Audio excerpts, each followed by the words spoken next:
Buenas tardes, gracias por estar todos presentes aquí. Estoy agradecido con el comité organizador de este 10º Congreso Internacional y voy a hablar de una patología que es muy frecuente.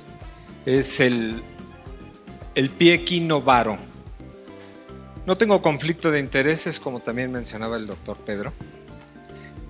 No recibo dinero de ninguna compañía. Y tengo 37 años de ser ortopedista pediátrico. Ejerzo nada más la medicina de forma privada. Voy a presentar este trabajo que lleva alrededor de 370 niños operados. El pie equinovaro, para los que no están relacionados, es un pie que se presenta al momento de nacimiento. Se considera una deformidad congénita. Se dice equino por la actitud que tiene el antepié, que está caído hacia abajo.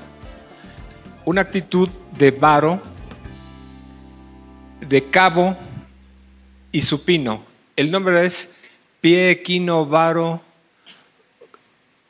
pie equinovaro aducto congénito y cabo. La frecuencia con la que se presenta es 1 en cada 1000 nacidos vivos, 2 veces más en el hombre que en la mujer, y en el 50% de los casos es bilateral. Yo he pasado por todas las técnicas, he pasado por todos los tratamientos que se hacían desde que yo estudié hace 40 años, que básicamente eran cirugías abiertas, diferentes técnicas quirúrgicas. Como lo que voy a presentar básicamente es en base a corte de tendones y alargamiento de los mismos, tenemos que entender esto. Las lesiones crónicas de los tendones es por una degeneración del colágeno en enfermedades inflamatorias como la artritis reumatoide o en forma aguda en accidentes. Hay otra forma también de presentar la lesión que es con el estrés mecánico continuo, ejemplo los corredores de fines de semana o los atletas de fines de semana. Y yo voy a hablar sobre una que es inducidas, lesiones inducidas. Este ejemplo, por ejemplo, es una herida corto contundente que seccionó los tendones y fue necesario repararlos. Voy a hablar sobre las elongaciones tendinosas selectivas que van en contra de la cirugía abierta. Hay varias técnicas quirúrgicas que denominábamos nosotros liberaciones posteromediales selectivas. Muchas técnicas quirúrgicas que los que son ortopedistas recuerdan, la cirugía de Turco, de Carroll y en este caso la de Cincinnati. Y yo lo que hago son lesiones inducidas en forma mínima invasiva.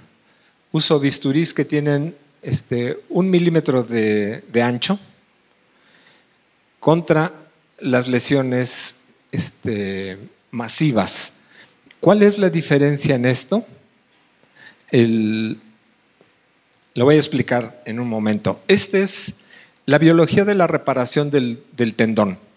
El tenocito es el que básicamente, cuando hay un estímulo, hay una lesión, favorece la secreción de factores de crecimiento que provocan una migración celular.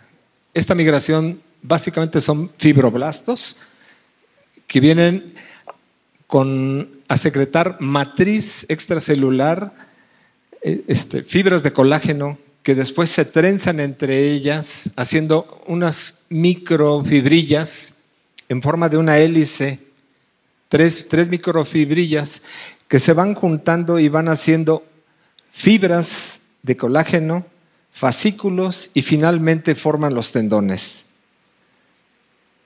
Aquí una ilustración de cómo vienen. Desde un principio con los polipéptidos y las fibras de colágeno hasta formar un tendón. Cuando hay una lesión, trátese del tipo que sea, pero especialmente en las agudas, suceden tres etapas.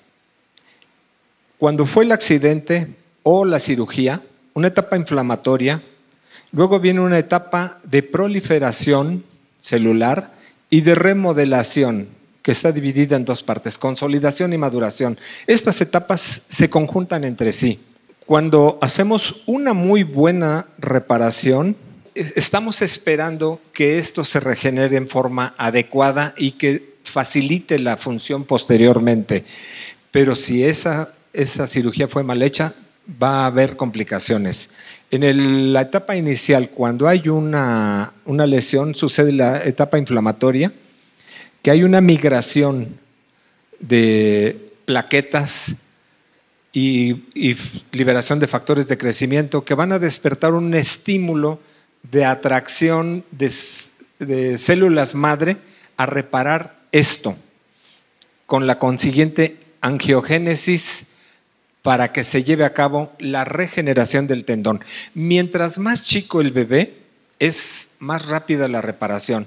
En ortopedia decimos que cuando el parto es de tipo podálico, el pronóstico del pie equinovaro tiene una mayor expectativa. ¿Por qué? Lo dicen en broma que cuando va saliendo el pie del bebé ya se le está poniendo el primer yeso. Es una manera de decir que mientras más rápida sea la atención de un recién nacido con el pie equinovaro, más rápida va a ser la curación o más efectiva, porque todavía tiene una capacidad de remodelación enorme.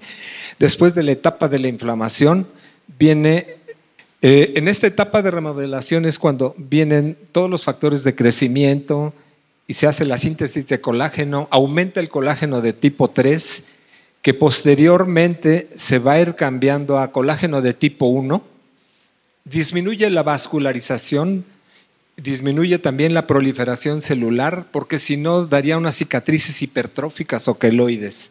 En la tercera etapa, la remodelación, hay una fase de consolidación en las primeras 6 semanas. Aumenta el metabolismo de los tenocitos, haciéndose más fuertes las fibras de colágeno, a fibras de colágeno tipo 1, y después cuando ya disminuye la vascularización, el grosor de los tendones se va haciendo más resistente. Se dice que en los adultos nunca llega a tener la capacidad del tendón original. Y esto es en base a lo que les decía. La capacidad de remodelación es más baja en el adulto que en el niño. Necesitamos la vascularización, la angiogénesis para que se lleve a cabo esto. Hay 2 sistemas, el intrínseco, que es de la unión miotendinosa y osteotendinosa, y el sistema extrínseco, que se meten los nuevos vasos sanguíneos a través del peritendón y por las vainas sinoviales. En esta etapa es muy importante que exista un equilibrio entre el tejido de cicatrización y la resistencia del colágeno. Entonces, necesitamos tener un equilibrio después de haber hecho esta cirugía, de no sobreestimular al tendón para que no se vuelva a romper, o también de no quitar a tiempo la inmovilización, porque si no se cicatrizaría. Aquí hay imágenes de fibroblastos teñidos de verde y fibras de colágeno. Los modelos de reparación son 2, uno intrínseco y el otro extrínseco, que ya se los había pasado. Quiero puntualizar aquí. Cuando yo hago una cirugía en la que hice un corte nítido del tendón con un bisturí de 1 milímetro de ancho, dejo intacta todo el paratendón. Las fibras de colágeno van a volver a formar un tendón por ese estímulo de migración de células madre. Pero el haber dejado todo el paratendón me va a asegurar que exista una cicatrización controlada y, más que cicatrización, una regeneración del tendón. En el otro caso, tengo que esperar que la propia biología del paciente no desarrolle cicatrices hipertróficas o queloides. Entonces, ¿por qué falla la reparación de los tendones? Por mala técnica quirúrgica, por mucha agresividad durante la lesión, por usar material quirúrgico inadecuado, por exceso de rehabilitación temprana que se vuelve a romper o por falta de la misma. Entonces, el pie equinovaro se trató básicamente con cirugía abierta. El doctor Ponseti, médico español que llegó a México cuando salió en la Guerra Civil de España, estuvo en México, luego se fue a Estados Unidos. Él estuvo viendo por qué no tenía éxito el tratamiento del pie equinovaro. Cuando se hacían las cirugías había muchas secuelas, muchas recidivas, y fue desarrollando un método a base de la colocación de 5 yesos, 4 yesos, 1 cada semana, y el quinto yeso, estos 5 yesos van corrigiendo gradualmente el pie hasta llegar al quinto y se hace una tenotomía del tendón de Aquiles. Esta es la anatomía patológica, que hay bandas de fibrosis entre la tibia y el tarso, una luxación del astrágalo sobre la cabeza del escafoide sobre la cabeza del astrágalo y luxación del cuboide sobre el calcáneo.